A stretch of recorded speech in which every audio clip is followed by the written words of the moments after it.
Hello viewers, আসসালামু আলাইকুম। আশা করি সবাই ভালো আছেন। স্বাগতম দুবাই ডেজার্ট সাফারিতে।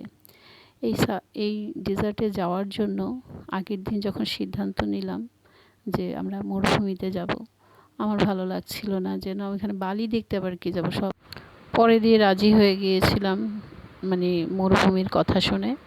পরের দিন এজেন্সির গাড়ি আসলো, ট্রাভেল এজেন্সির গাড়ি। সেই গাড়িতেই করে রওনা হলাম মরুভূমির উদ্দেশ্যে। মাঝপথ থেকে দুজন ফরেনার উঠলো ওই গাড়িতে। মোট আমরা 5 জন ড্রাইভার সহ।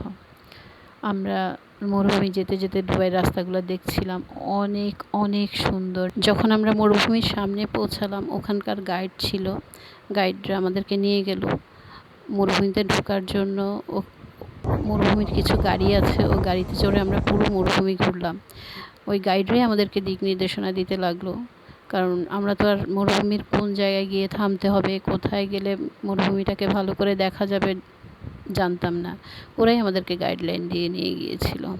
যাই হোক, অনেক ভালো লেগেছিল। মরুভূমির মাঝখানে যাওয়ার পরে ফিলিংসটাই অন্যরকম ছিল। বিভিন্ন জায়গায় গিয়ে আমরা ছবি তুললাম, তারপরে ফরেনারদের সাথে ছবি তুললাম, ঈগল পাখির সাথে ছবি তুললাম। পরে আমরা মরুভূমির আরেকটি অংশে আমাদেরকে নিয়ে যাওয়া যে গাড়িটা মাইক্রোটা ছিল, ওটাতে করে গেলাম এবং ওইটাতে চললাম মনে হয় কয়েক মিনিট চললাম। উঁচু নিচু গর্ত, কি যে ভয়ঙ্কর দৃশ্য! জানলা দিয়ে যখন তাকাচ্ছিলাম, দেখি যে গাড়িটা গর্তে পড়ে যাচ্ছে, আবার গর্ত থেকে উপরে উঠছে, আবার টিলার উপরে উঠছে, আবার নামছে, আবার টিলার গা ঘেঁষে 2 চাকায় চলছে। মানে ভয়ঙ্কর সেই দৃশ্য। আমরা দুজন মহিলা গাড়ির মধ্যে চিৎকার করতেছিলাম, বাড়ি খাচ্ছিলাম ছাদের সাথে, গাড়ির ছাদের সাথে, জানালার সাথে। মানে খুবই ভয়ঙ্কর ছিল সেই জার্নিটা। যাই হোক, অনেক মজা লেগেছে। তবে এই জার্নিটা খুব এনজয় করেছি আমরা সবাই মিলে।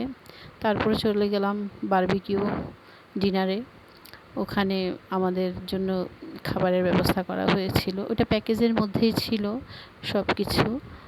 পরে দিয়ে আমরা ডিনার করলাম ওখানে। ওরা আমাদের বিনোদনের জন্য অনুষ্ঠানের ব্যবস্থা করেছিল, ওদেরই সাংস্কৃতিক অনুষ্ঠান সম্ভবত। পরে আমরা ওগুলো দেখে পরে চলে গেলাম উটের পিঠে চড়ার জন্য। উটের পিঠে চড়তে এবং ঈগল নিয়ে ছবি তোলার জন্য আমাদের আলাদা করে দিরহাম দিতে হয়েছিল। বাকি সবই ছিল প্যাকেজে। তো ভিউয়ার্স, আমার এই ভিডিওটি যদি ভালো লেগে থাকে অবশ্যই লাইক, কমেন্ট, শেয়ার করবেন। ধন্যবাদ আমার পাশে থাকার জন্য। ভালো থাকবেন, সুস্থ থাকবেন। খোদা হাফেজ।